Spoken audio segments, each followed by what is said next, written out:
Settle in as we journey back to a time when choices were scarce and the human spirit found extraordinary ways to adapt.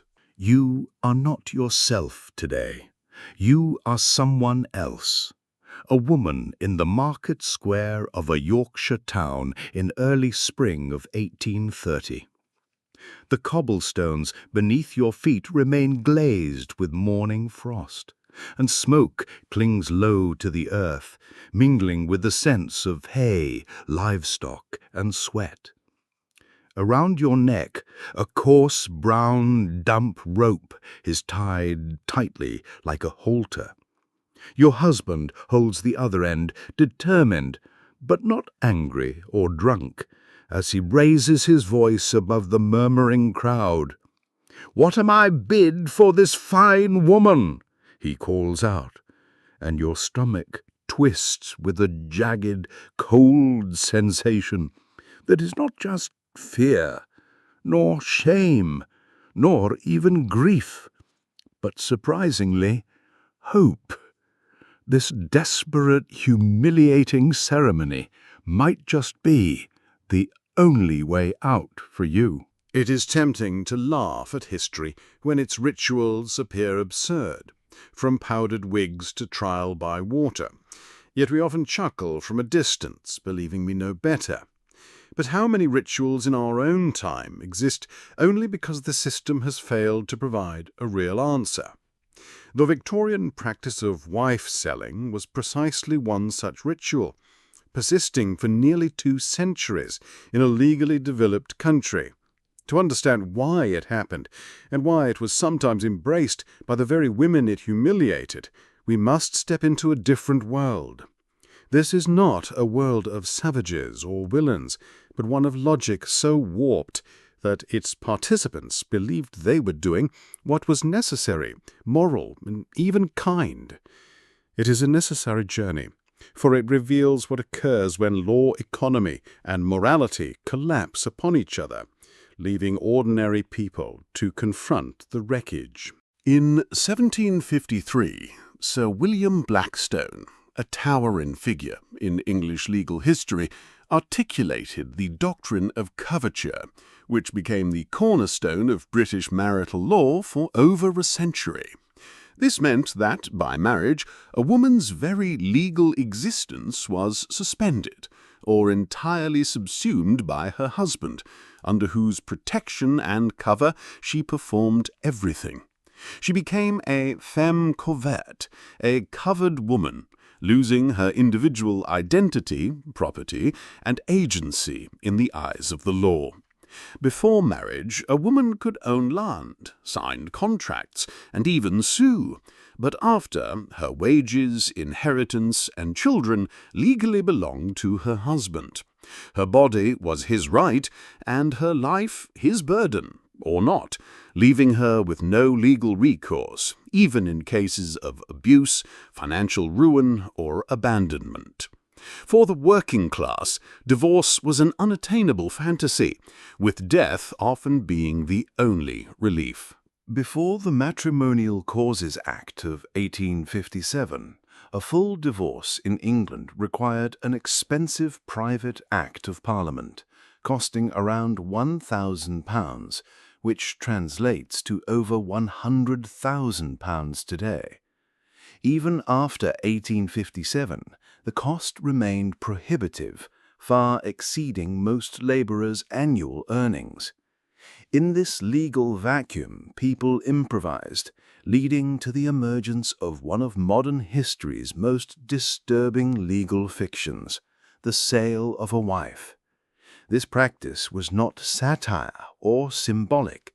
It was a stark reality that began in the late 1600s, likely stemming from folk tradition and economic despair.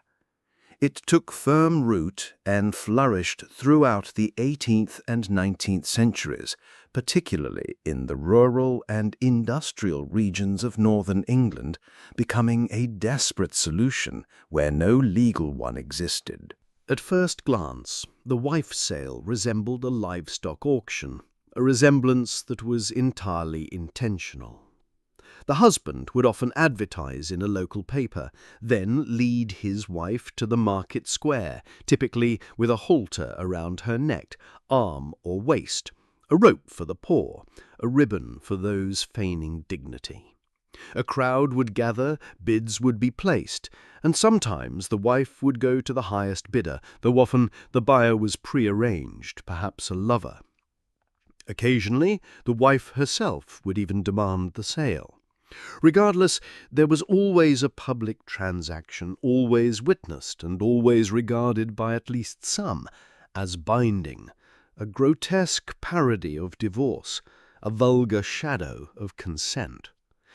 Yet it was, for many, the only option left, and to truly understand this necessary ritual, we must now look closely at the woman wearing the halter, for she is not abstract. She has a name, a voice, a past, and a painfully uncertain future. For our story, her name is Sarah.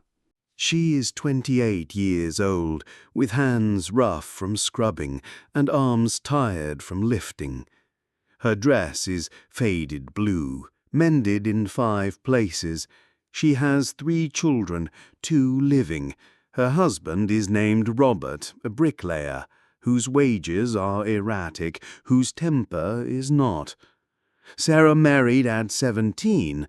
By 25, she had learned that love, if it existed, was a luxury for people with fewer mouths to feed. She met Thomas Miller, a widower, one Sunday at the wash-house. He listened. He offered her a slice of meat once when he saw her fingers trembling. He never touched her, never said a word out of place, but he offered something rarer than food or comfort. He offered a question. What would you do if you could leave? Sarah didn't answer with words. She asked her husband for a sale. The market square is full this morning with sellers, curious onlookers, and children, as Sarah stands on a wooden box, the halter still around her neck. Robert calls out the opening bid, and the crowd responds slowly, offering low, mocking amounts. Then Thomas Miller steps forward, stating 3 shillings, a pre-arranged signal rather than a romantic gesture, causing Sarah's lips to tighten in recognition. However, a young, nervous farmer unexpectedly raises his hand, bidding 4, much to Thomas's visible dismay and Robert's greedy grin. Robert prods for more, and the young man quickly offers 5, leaving Thomas to hesitate, looking at Sarah, who deliberately looks away. Then, in a voice louder than any man's in the square, Sarah declares, "I choose Thomas Miller." The square falls silent, for this is not how this ritual is supposed to work. Yet no one moves, acknowledging something sacred about choice, even when made from a scaffold with a rope around one's neck. Sarah's story, like many others, ends not in triumph, but in profound ambiguity. Perhaps Thomas is kind, or perhaps he drinks. Perhaps Sarah finds a new life, or perhaps she has merely changed the name of her master. This is no fairy tale, but a testament to people improvising justice in a world where the law offered none, revealing that the wife's sale was not just a scandal, but a terrifying survival mechanism. When systems fail, people do not collapse. They create, even if what they create is cruel, shameful, or barely human, even if it means putting a rope around your own neck because it is the only way to breathe. The transaction is now complete, the rope transferred, and the satisfied crowd begins to disperse, as Sarah and Thomas disappear down a side street heading into an unrecorded future. Yet an unspoken question lingers above the emptying square, like smoke from a market fire. Why did this grotesque ceremony, conducted in broad daylight and witnessed by hundreds, function in a country priding itself on legal sophistication?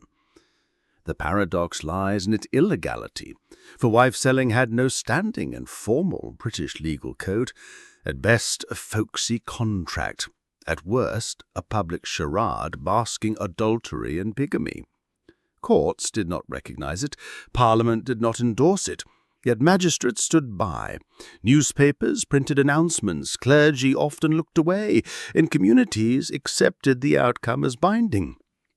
This was because the actual law, cold, patriarchal, and unyielding, offered no relief, compelling people to craft their own rituals, transfer documents, and courts of conscience played out amidst smoke, hay, and shouted bids. Sometimes participants in wife-selling even drew up bills of sale, parodies of legal language handwritten in ink, reading like property transfers, such as, "I, John Parsons, for and in consideration of the sum of £6 and 6 shillings, do sell, assign, and set over unto John Tucker, Anne Parsons, my wife, with all rights, property, claim, and services during the term of her natural life."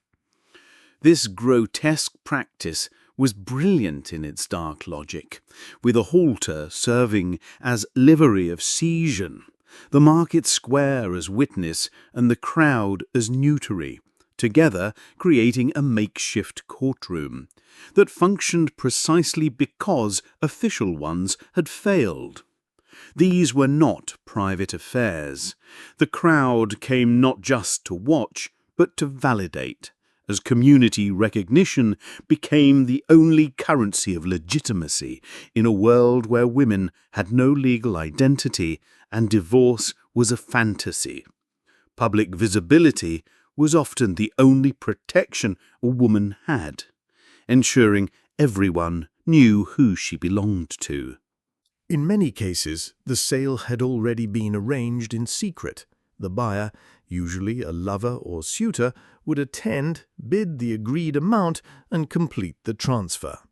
The auction was theatre, designed to convince the community. In 1826, in Brighton, a man led his wife to the square and sold her to a sailor for £5. The papers noted that she seemed nothing loath to go, and the business was conducted with great good humour.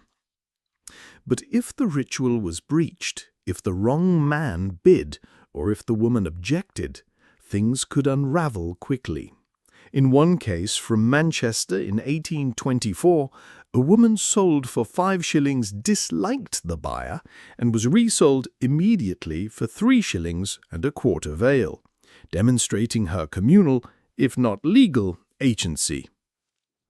In the theatre of the wife sale, unwritten rules emerged. The woman should not be visibly coerced. The sale should be public.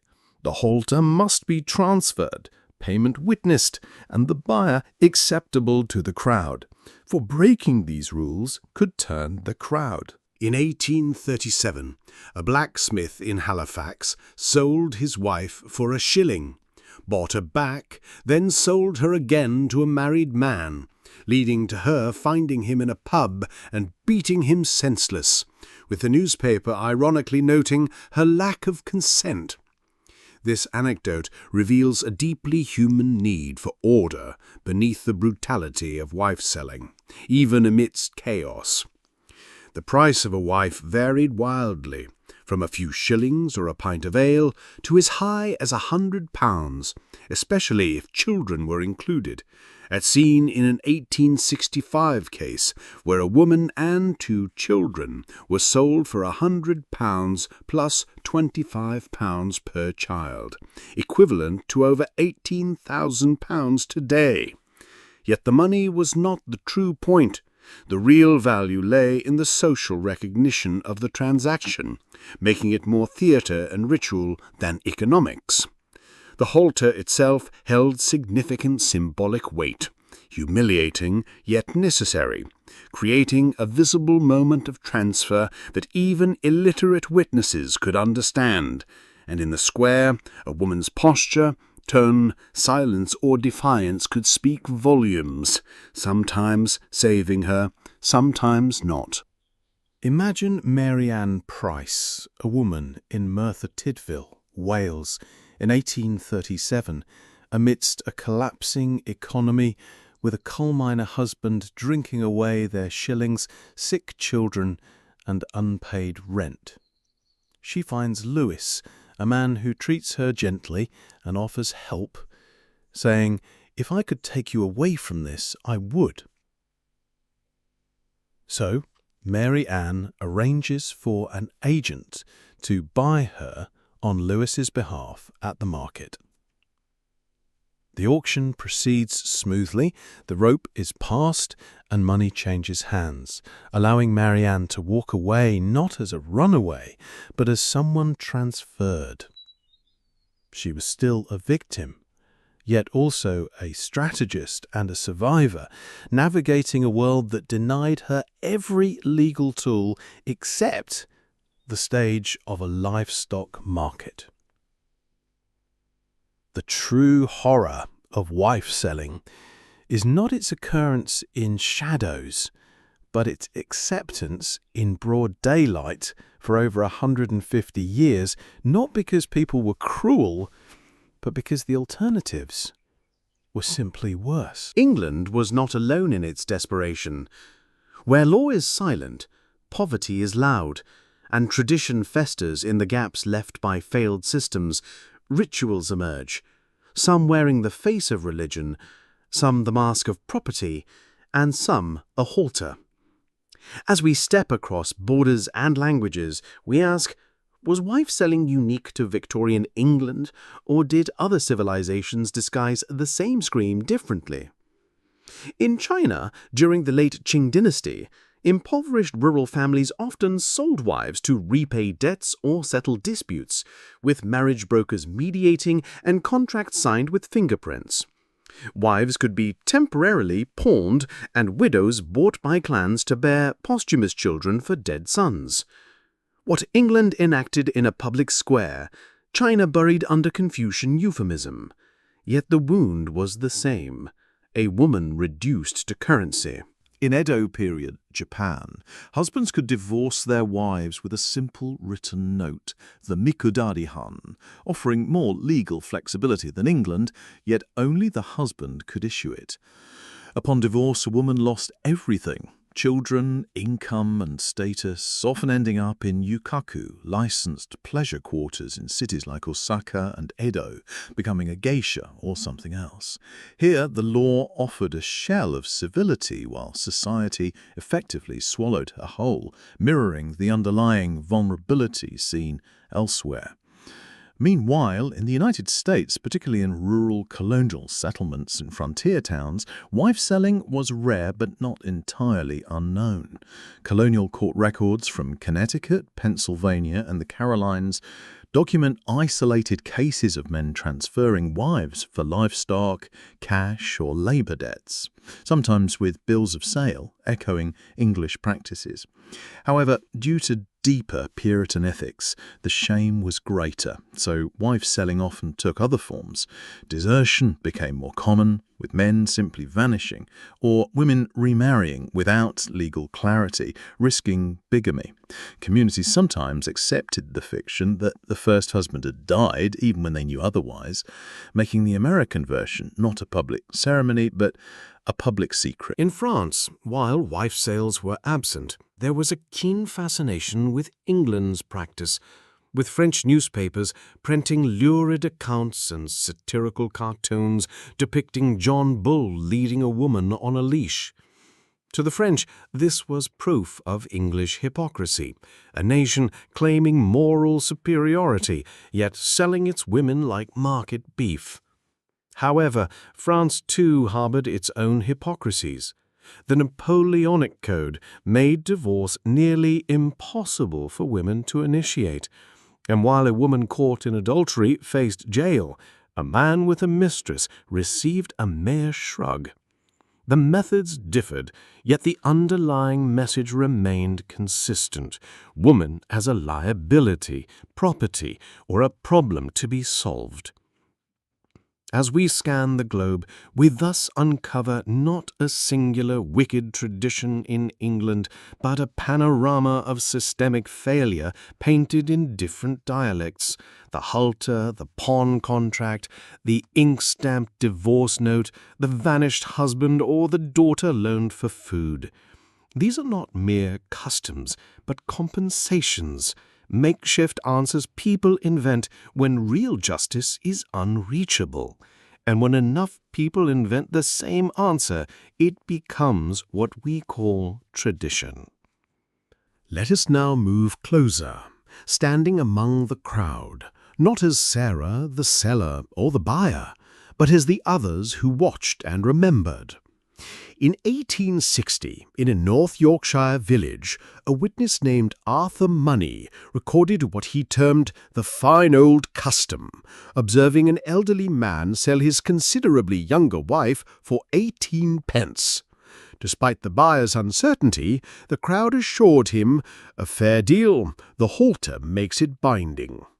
However, later that night, the couple was burned in effigy on the village green because the buyer was married, revealing the community's support had limits and unwritten rules were enforced with fire and laughter. Now imagine a 6-year-old child in that square, standing beside his chuckling father, watching the woman with the rope, her eyes darting between bidders as the numbers rise and the rope passes from hand to hand.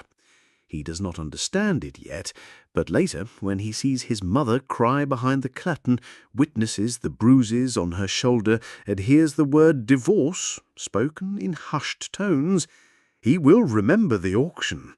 Years later, he might joke to a friend, "Why don't we just sell her?" Not because he believes it, but because trauma often returns wearing the mask of humor. Wife-selling did not escape satire, with comic ballads emerging in mid-19th century music halls, depicting scenes like a husband selling his wife for 2 shillings and a mug of stout.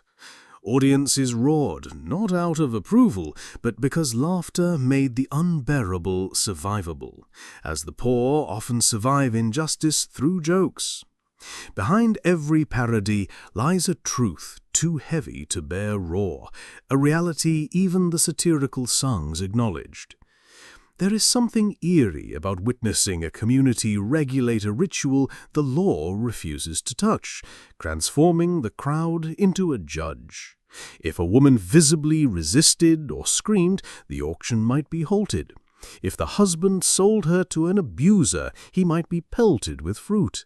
And if the buyer failed to pay, the sale could be voided by public scorn.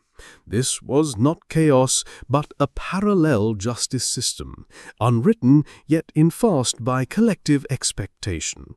A form of rough justice where the market square served as the courtroom, the rope as the contract, and the laughter as the verdict, with the woman as both defendant and evidence. If this was so grotesque, so humiliating, why did it persist for over 150 years? Because for many women it worked. Not perfectly, honorably, or without pain, but it offered what no law did: a new life. The choice was never between being sold or freedom. It was between remaining in a house with a man who beat you, or staging a public humiliation and walking away with someone who might be kinder. It was not liberation, but it was the closest available simulation, and sometimes even a counterfeit freedom can keep someone alive. This leads to the uncomfortable question, why did so many people, men and women, Towns and parishes, clergy and commoners not only permit wife-selling, but participate in it. The answer is not that they were cruel, but that they were functioning within a system where cruelty had been normalized and disguised as necessity. In an economy where most people earned barely enough to eat, where legal systems prioritized property over persons, and where poverty left no room for rebellion, practical morality took over. The husband thought, I can't afford to feed her, she wants to leave, someone else wants her, let's make it clean. The wife thought, if I run, I'll be a criminal, if I stay, I'll be a corpse, if I'm sold, I might survive. The crowd thought, if we don't witness this, who will say she belongs to the new man? Who will protect her from being dragged back? Better we watch and pretend it's funny. This is how societies adapt to failure, not with law books, but with performance. Wife-selling began to decline in the 1840s, not because society suddenly became enlightened, but because it became embarrassed. Newspapers, increasingly read by a growing middle class, began calling the practice barbaric, disgusting, and a stain on the empire. The rising bourgeoisie, obsessed with domestic privacy and moral cleanliness, could not tolerate such public spectacles of marital collapse, especially among the poor. Suddenly, prosecutions began to occur, not frequently but symbolically. Men who sold wives faced jail time. Buyers were sometimes charged with conspiracy to commit adultery, and in rare cases, couples were arrested for causing a public disturbance. But the practice didn't vanish overnight. It went indoors, becoming increasingly private in the 1850s and 60s, arranged in taverns, witnessed by just a few, and recorded quietly. The halter disappeared. The auctioneer vanished, but the transaction, the idea, persisted, because the law still hadn't changed, only its image had. Religious groups began to campaign against wife-selling, with the Salvation Army, Methodist preachers, Baptists, and Reform clubs distributing pamphlets proclaiming, God joins man and wife, no auction can undo it, and sisters in bondage, take up the gospel. Yet here lies the strange irony. Even among reformers, the desperation that birthed wife-selling was understood. In 1889, a member of the Salvation Army himself sold his wife for a shilling in Nottinghamshire, claiming he had prayed for guidance and believed the buyer, a widower, was chosen by Providence. He simply stated, I loved her, but I could not feed her, illustrating that even the righteous sometimes bowed to the economics of failure.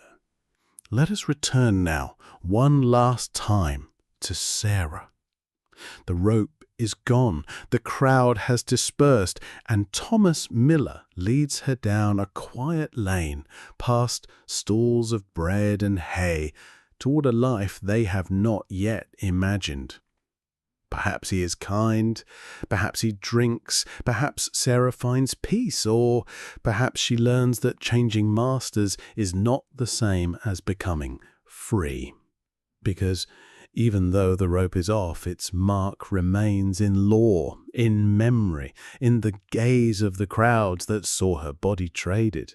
She has no legal identity. She cannot inherit, testify, or keep the coins she earns. She has simply been transferred, not liberated. But she chose the man, and in a world where choice was almost a myth, that act, however small or staged, may be the closest thing to power she will ever hold. Wife-selling is officially gone, with the last recorded case in England occurring in 1913 in Leeds, where a woman testified her husband had sold her to a workmate for £1, without a crowd or halter. Yet the idea lived on in jokes, music hall parodies, and rural memory, and in other forms. We no longer sell wives, but we still witness marriages of economic desperation. A woman marries for a visa, a man finds a mail-order bride, or a domestic worker trades herself into servitude abroad under the legal nanny. No halter, no shillings, but the brutal, buried logic persists. You cannot leave unless someone else claims you, and even then you are not free. You are simply theirs. The horror of wife-selling was not the act itself, but the fact that it had to be invented by the poor, the trapped and the forgotten, to compensate for a legal system that refused to see women as people. When a woman became a wife, she ceased to exist, so she had to be sold to exist again in someone else's eyes. Even the community, which sometimes protected her, never saw her as equal, only as better or worse than the last man who claimed her. Wife-selling is history, but what it reveals is timeless. What happens when the law doesn't protect the vulnerable? What rituals do we invent and accept to survive the impossible? What price do we pay, not just in flesh, but in dignity, to make unbearable systems tolerable? And above all, what would you do if the only way to escape was to be sold? Would you tighten the rope yourself? Would you smile for the crowd? Would you call it justice because it was the only kind available? The market squares are now shopping centres. The wooden box is gone, the halters turn to handbags, and the auctions algorithms. And yet there are still women standing in silent crowds, waiting to be claimed, and systems that ask the vulnerable to perform humiliation in exchange for protection. There are still rituals, quieter, slicker, that pretend to be freedom. We have replaced the rope with paperwork, the shillings with signatures, the crowd with a camera, but the burden remains. And so do the scars. To remember the women of the wife markets is not just to study history, it is to understand how easily people, good people, desperate people, can build customs out of cruelty when no other options exist. They were not fools or savages. They were survivors. And they deserve more than mockery. They deserve memory. As the echoes of these stories fade, may you find peace in the quiet moments and drift into a restful sleep.